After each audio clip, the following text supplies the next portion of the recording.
So, magandang tanghali mga koyan.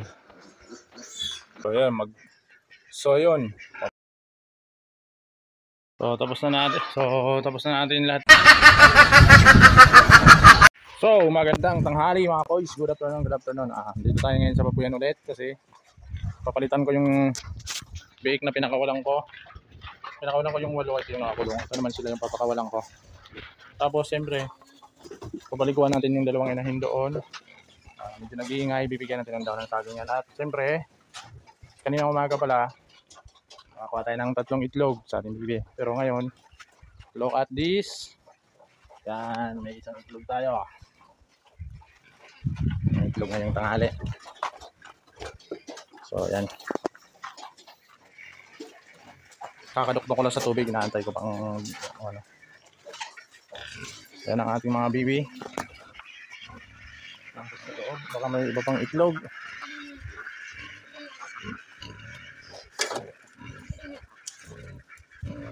So may ngayon natin baboy, bigyan natin ng mga daon ng saging na mga medyo patay na.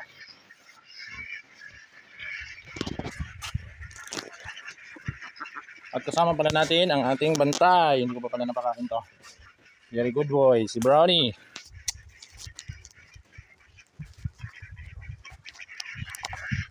Kapag bantay natin yan, kaya pupunta ako dito, sumasama siya.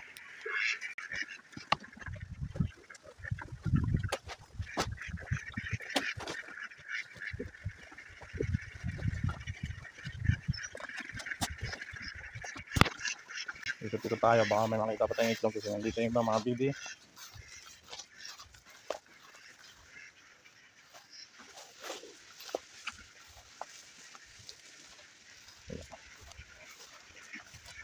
Iba na dun sa likod.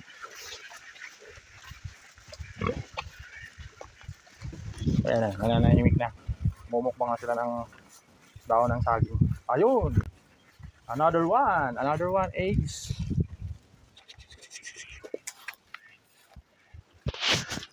Hindi sila nakaitlog kagabi doon sa kulungan. At dito sila sa labas ngayon ng itlog. Dito tayo. So naka 5 eggs na tayo ngayong umagang ito. Kasama kaninang umaga. Naka 5 eggs tayo ngayong araw. So baka may iba pa.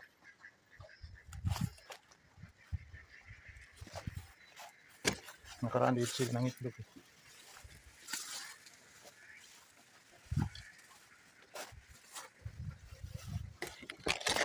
So parang wala na yata.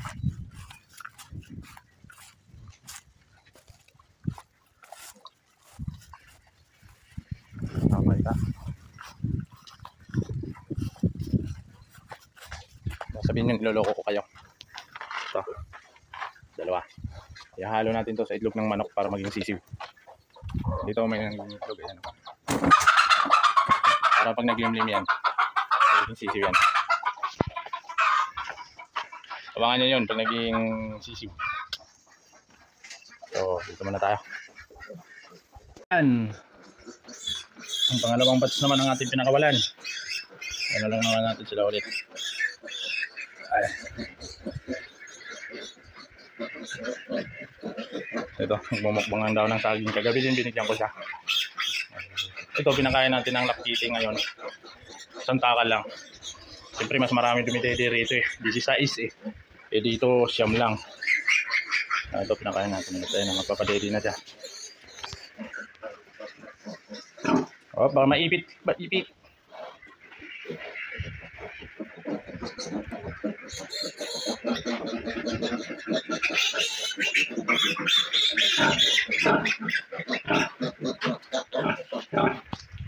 Ayun yung 8 naman ang ating pinakawalan. Hindi na sasaktan masyado yung nanay kasi pinutulan natin ng mga ngipin yan.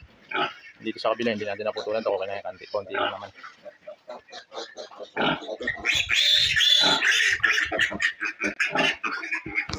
Abangan nyo, mamaya papaligo tayo ng mga baboy. Ayan yung papaliguan natin. So yun, papaliguan natin yung mga baboy dito sa likod ko. Kaso mga masilaw yata. Okay.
tapos na natin lahat paliguan. Ito naman ay umuro. So, mawalisin na rin natin para hindi naman higaan. Hindi natin minalis yan, higaan niya yan. Dudumi naman siya. Ito pala, dito kanina itata. Yung kulay orange na to. Naglagay tayo ng pagkain niya kanina. Pagkain ng biik.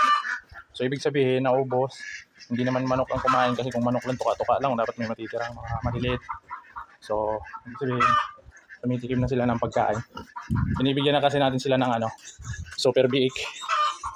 Super biik. So ayan, dito naman ayan, dumidede. Ito naman, mawalisin natin.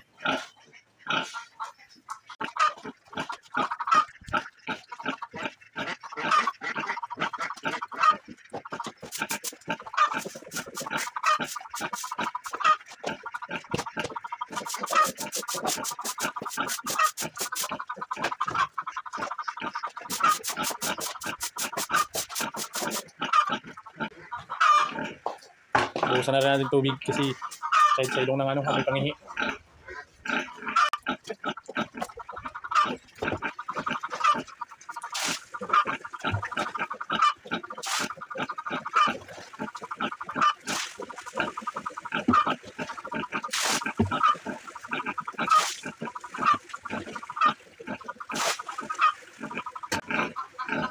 So good. Pero ito, kakain sila, tinan mo. Nakita ko na sila. Ayan, nandun sa pagkain na nila. Kaya lalagyan din natin pagkain. Nasa muna natin. Tayo product pala ng bimig yan. Lalagyan natin ito dito. Lalagyan natin ng tubig kasi matigas pa ito eh. Hindi pa sila nakakanguya. Kasi iwanan lang natin. Bostel plus milk formula. Super biik.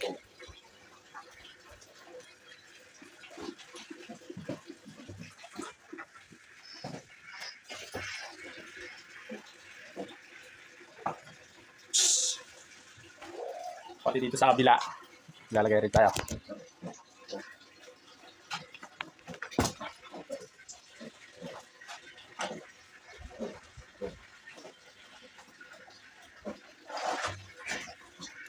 As usual, the same process sa kabila, hugasan natin ang pagkain natin para malinis.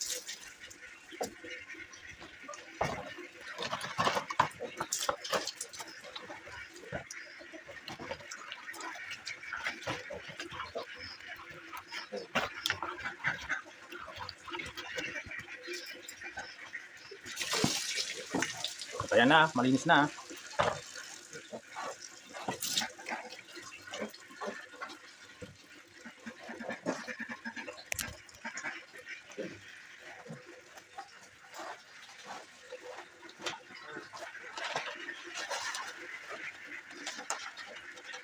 Bali, ito pala, isang pack is 1 kilo.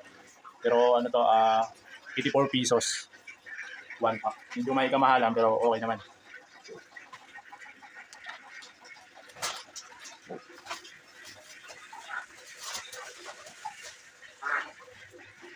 As usual, babasahin din natin para malambot.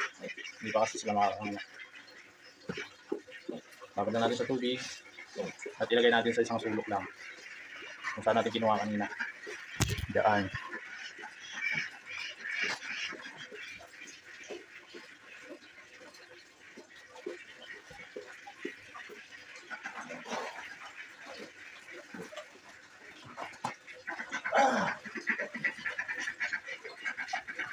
So, hanggang dito na lang. Ako na naman ang inyong lingkod, si Neil Abukay, isang tambay pero punong-puno ng pangarap. Bye-bye! Love you!